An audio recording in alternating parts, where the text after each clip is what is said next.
Good morning, boys and girls. This is Miss Garcia. I am going to help you today to make a spinner to practice your multiplication facts at home. So let me tell you what you're going to be needing today. Okay, first you're going to need 2 pieces of paper. You're going to need a pencil, scissors, a ruler, something round like a lid or a plate that you can have at home, and then a paper clip. Okay. Most of these items you have at home, easy things that you can just get at the dollar store or Walmart on your next trip. This you can find on the supply section, they're really cheap. So this you can find at home. They're easy things that you can have at home already. All right, so let's get started. So the first thing that we're going to start with is 1 piece of paper. Okay, you're going to take your lid and try to find a lid that is going to be wide enough to fit the paper. See how this one is just about the same size of the paper? That's what you want, okay? I don't want you to get something really small because we are going to write on the inside. And if you have a really small square, the numbers are going to be hard to see. So it's better if you have a bigger circle. Okay, so let's go ahead and get started. I'm going to trace my circle. And then I'm going to cut it out. Okay.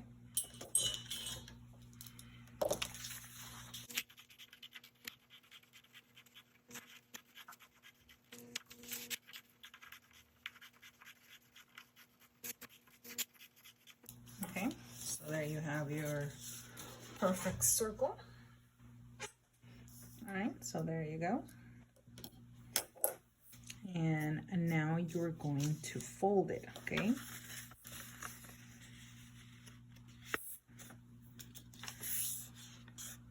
Fold it in half, and as you open it, you see that line in the middle. Okay, I want to see if you guys remember what that line is called. Okay, remember when you have the same thing on one side than you have on the other. Okay, if you said line of symmetry or lines of symmetry, you are correct, because that's what we're doing today. We're going to draw different lines around the circle, and that will give us something like this. Okay, so we're gonna keep on fold. Okay, let's go back to the half, and then let's go fold it in half.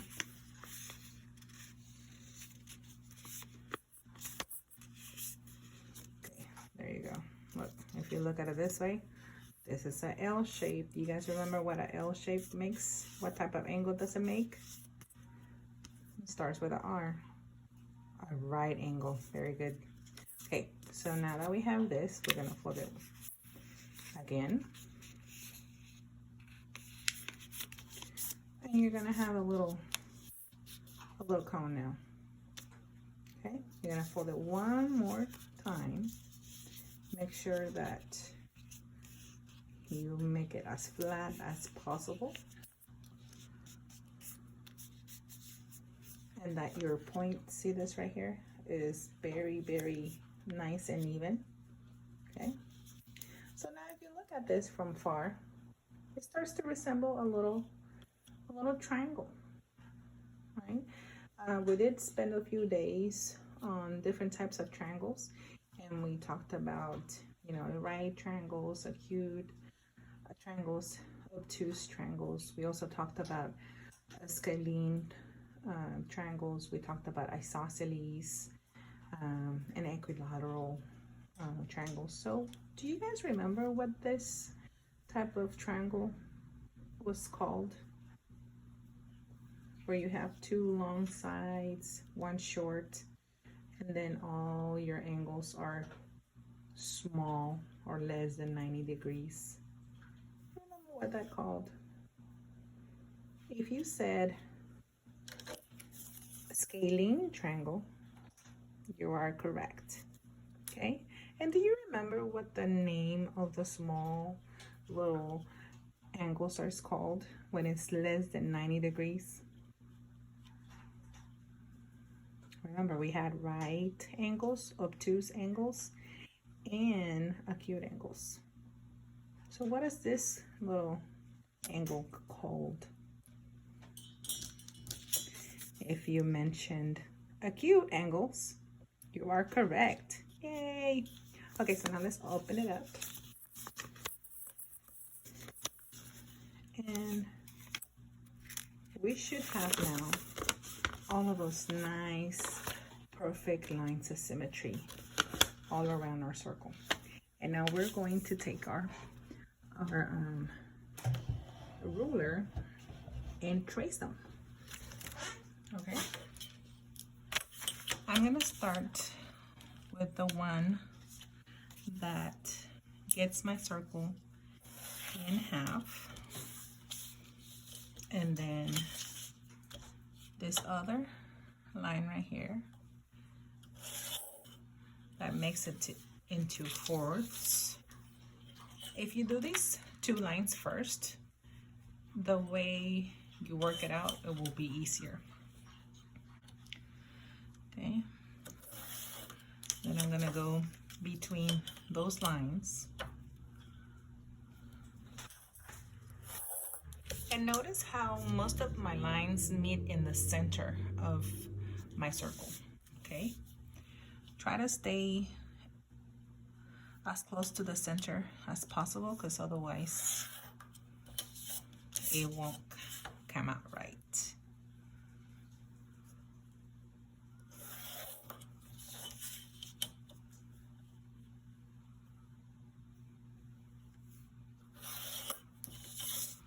All right.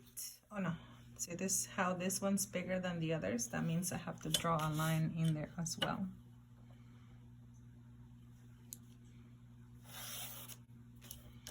All right, so there, I got all my lines, and now I'm going to start doing my multiplication facts. You can do any one that you want. You can do the ones that you still don't learn, the ones that you're struggling with. It's up to you which ones you want to do up here. It's up to you, okay? Today, just for the sake of everything, I'm gonna start doing the sevens. Okay, so 7 times 0, and I'm skipping one, okay? I'm skipping a line. 7 times 1, 7 times 2, 7 times 3, 7 times 4, 7 times 5, 7 times 6. Notice how I am not writing the answer, and that's because I want, every time you practice, I want you to think about it. Okay, so there's 7, and now I'm gonna skip all the way up to here. 7 times 8, 7 times 9, 7 times 10, 7 times 11, 7 times 12.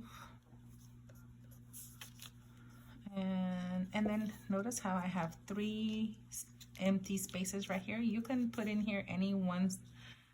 Usually the high numbers are the ones you want to put in here, because those are the ones that sometimes are harder for us to remember. So let's do 7 times 9, 7 times 8, and maybe a small one like 7 times 4.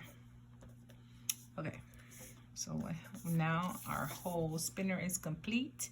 Now you can move on to the other sheet of paper, and we are going to draw 2 vertical lines.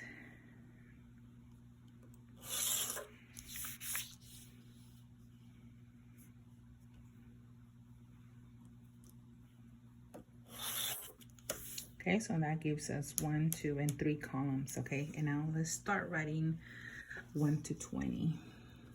1, 2.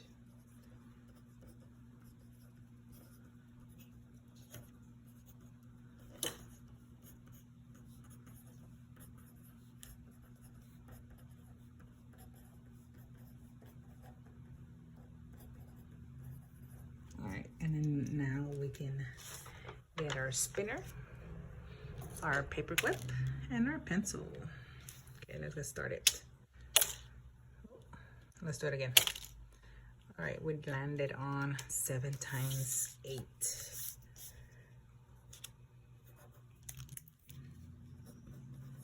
All right, So 7 times 8. That's kind of a hard one. Let's see. You see, you do tend to kind of forget if you don't use your multiplication facts all the time. It can happen to anybody. And oh my God, silly Miss Garcia, I forgot it. So now let's see. I'm gonna go back to one that I do know, and then I'm gonna add 7 more, because remember, multiplication is repeated addition. So if I know a multiplication fact that comes before this one, I can add 7 and then I can get my answer. So I know what 7 times 7 is. That one equals to 49. Okay, so I put that in here so that I remember, and then I'm gonna draw 7 dots. Okay, 6, 7. So I'm gonna start counting. This is gonna be where I'm gonna start, but then I'll go up here. Okay, so it's 49, 50, 51, 52, 53, 54, 55, 56. And there you go. That's my answer. Okay, see, now I remember. Okay, now let's go and do another.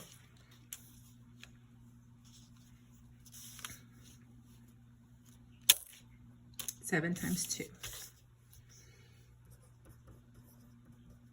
All right, well, what's 7 plus 7?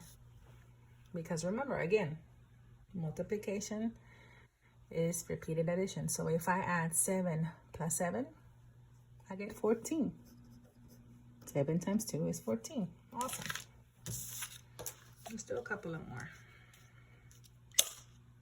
7 times 5. Well, that one's kind of easy, because if you know your multiples of 5, 5 times 7, if you were to flip it around, 5 times 7 is 35. And there you go. Let's see if I get another hard one. Ooh, 7 times 12. Well, you know, silly Miss Garcia, forgot what that is. So I'm going to go back to another one that I do know, which is 7 times 11. That one's easy because you're just multiplying by 1, so it's 77. But I don't know this one. So I'm going to have to add these 7 dots over here. So 78, 79, 80, 81, 82, 83, 84. Bam, bam, bam. There you go. So 7 times 12 is 84. You see? I hope you get the hang of it now. You can use your fingers or you can use the dots, but that's a strategy that you can do. You can go back to the one you know and then add. Okay? So I hope this helps you practice your multiplication facts. I'm gonna also link more different apps or games that you can use to practice at home. Remember, it is very important that you practice these, okay? The more you practice, the better you will know them, and the better prepared you will be for 5th grade. So I might ask for a picture of the whole paper completed.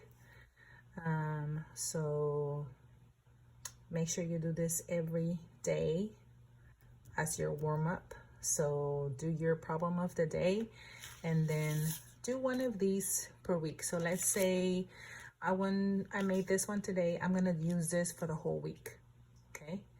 And then next week I can do another one and do maybe the 8s.